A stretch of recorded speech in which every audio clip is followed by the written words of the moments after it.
Мы разбили пребывание делегации в Гагаузии на два этапа. Первый – это экспертный уровень, с тем, чтобы определить возможный вариант снять ограничений, которые сегодня есть, поставка продукции в Российской Федерации. Я полагаю, в этом плане вы замечаете, регулярно сюда едут эксперты, специалисты Роспотребнадзора. Вот сегодня, Россельхознадзора 2 недели тому назад.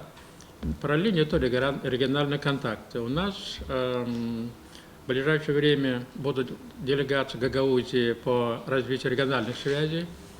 Как вы знаете, более-менее действующих 8 соглашений, которые были подписаны в последнее время между регионом России и Гагаузией, должны заработать.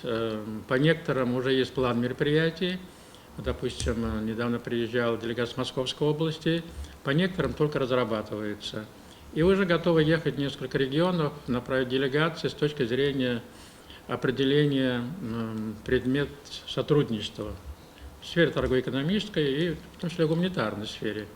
Поэтому мы будем регулярно оказывать содействие, помогать, Ирина Федоровна.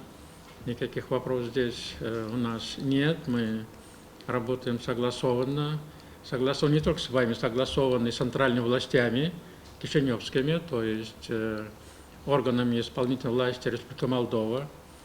Вот сегодня делегация, которая прибыла к вам, мы были на встрече в Министерстве сельского хозяйства, обговорили вопросы о том, что к вам едем, какие предприятия смотрим и так далее. И буквально через день они еще, наверное, посмотрят, может быть, успеют и другие предприятия. Основная цель и задача приезда группы экспертов – это изучение нашей консервной продукции, которая есть на нашем гагаузском рынке. Наши экономические агенты готовы показать, соответственно, свою продукцию. Главное управление АПК подготовило список предприятий. Этот список у них есть. Соответственно, вы можете получить эту информацию.